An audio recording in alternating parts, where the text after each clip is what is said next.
So you're also going to see the emergence of education in the New England region. So the New England region really focused early on developing a very effective education system for all of the younger people who live in the area. Okay, they're going to be the first to have colleges within their colonies. So one of the first colleges to emerge in the New England region was Harvard University, and it's still considered by many to be a top university in the world today. So it dates back to the time when Massachusetts was still a colony held by Britain. And we know church is going to maintain a major value in the New England region. We know that the New England region was founded by the Separatists, also known as the Pilgrims, and the Puritans. And those are two groups that really valued religion and really valued having their religious freedom.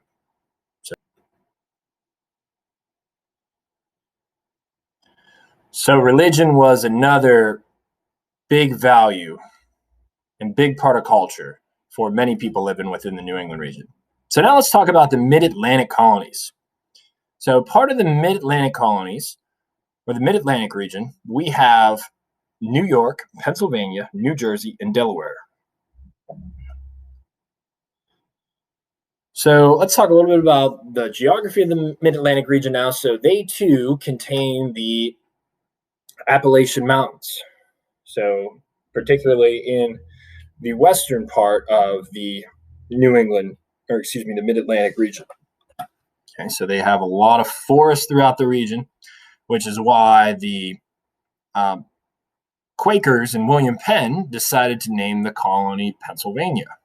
Okay, their colony, Pennsylvania.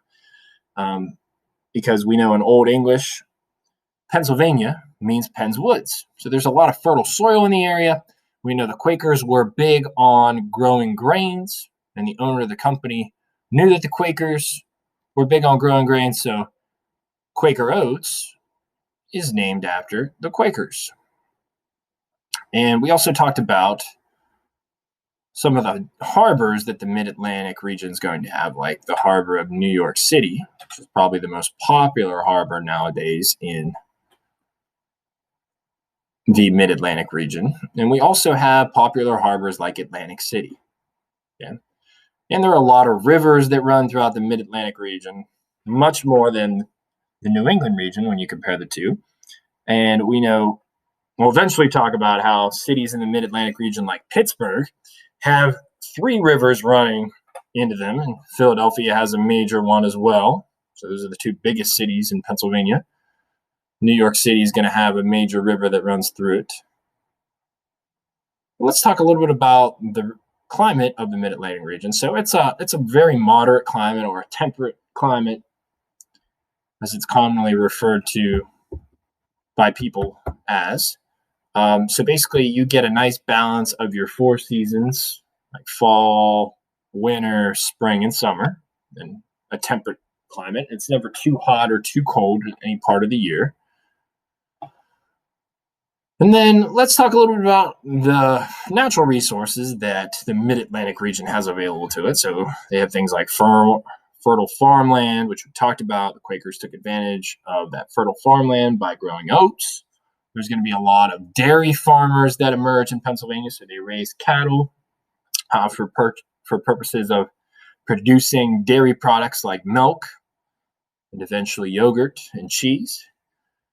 And we know that the Mid-Atlantic region is along the body of water of the Atlantic Ocean, and there are many rivers and other bodies of water that flow through it. So they're going to have an abundance of fish and animals for hunting as well. There's going to be a lot of deer, especially in the Pennsylvania and New York areas. So let's talk about the human resources that the Mid-Atlantic region had. They have fishermen, they have farmers, they have merchants who trade things, especially early on in the history of the city of Philadelphia. There were a lot of merchants, right? So merchants would buy things from farmers, they would buy things from fishermen, and then they would go into market towns in eastern Pennsylvania like Philadelphia and Germantown to sell those goods. Okay. Also in Germantown in Philadelphia, you're going to get a lot of bakers and bakeries emerge in those market towns. So you got some people selling products from farms, you got some merchants selling fish, you got some merchants selling baked goods. And also in those market towns, you're going to have craftsmen who make things out of wood and metal. Okay. So you might buy some farming tools from a tinsmith in the area, or you might buy some shoes from a cobbler. Okay. So here you see a village. You see how some of the farms were set up. Now you see a bakery in a market town. So let's talk about the capital resources they have available to them. So a lot of farming tools, a lot of fishing supplies, a lot of boats. And there's also going to be a lot of farms in the mid-Atlantic region. In the southern colonies, they're going to have a lot of farmers in regards to their human resources. They're going to have slaves as their human resources. They're going to have indentured servants. And what an indentured servant is, we haven't talked about this yet. It is a person who signs a contract with somebody who lives over in a British colony in North America. Okay, they are usually a person who wants to learn a profession. So, for instance, Benjamin Franklin in Philadelphia had an indentured servant who he hired to work in his print shop, and he signed a contract to work there for 7 years. And in turn, Benjamin Franklin paid him a little bit of money, fed his indentured servant well, and then at the end of the 7 years, after Benjamin Franklin taught him how to be a very good printer and writer, he was given his freedom. So a lot of people in the southern colonies are going to transport servants over from England or Britain, now that we're talking about the 1700s, and they're going to enter into agreements with the plantation owners in the South. And the plantation owners, a lot of times, they're going to have the indentured servants work on their tobacco farms, cotton plantations, and then after a period of time, an agreed upon period of time, the indentured servants are going to be released. And they, at that point, probably know how to run a tobacco plantation or a cotton plantation. And they probably save some money. And they're going to oftentimes end up starting their own plantation. Or if they came over as an indentured servant in the South for a carpenter. Carpenter is somebody who built things of wood. They would then, after their contract was over with their master per se, they would go on to establish their own carpentry business where they built bookcases or houses or whatever they had built, whatever they were going to build out of wood. Yeah. Landowners, there are a lot of landowners in the South during this time. So these landowners oftentimes owned a lot of land. Oftentimes they owned a plantation and utilized slaves as labor and indentured servants, which were both free sources of labor at the time, because you didn't have to pay indentured servants. You just paid for their way across the Atlantic Ocean from Britain, and then after their agreed upon number of years had been served to the master, they were released.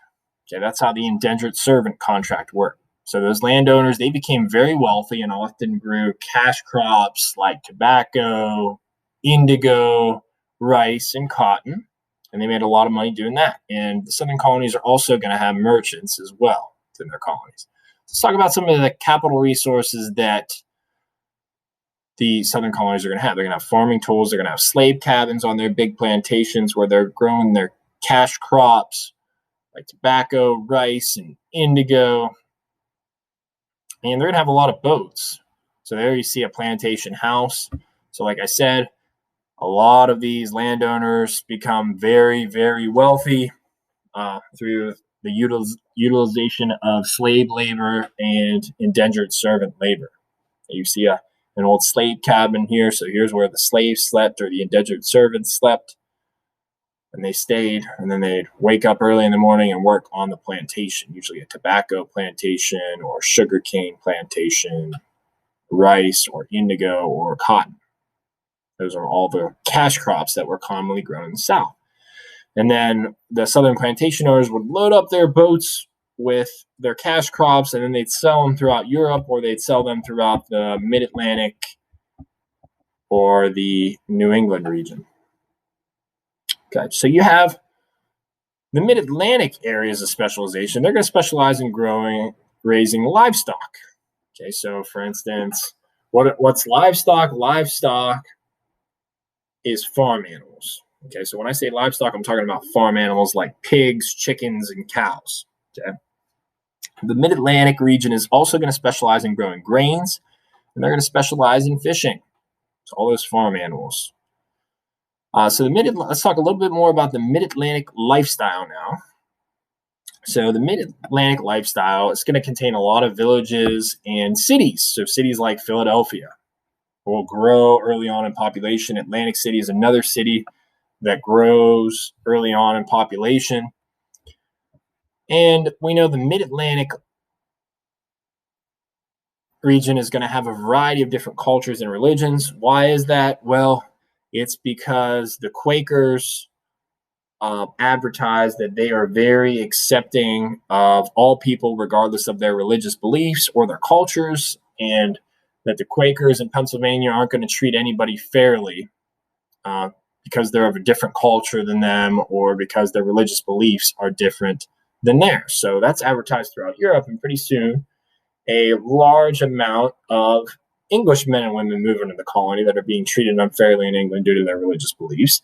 And a large amount of Germans are also going to move over into the area from Germany because they were treated unfairly due to their religious beliefs.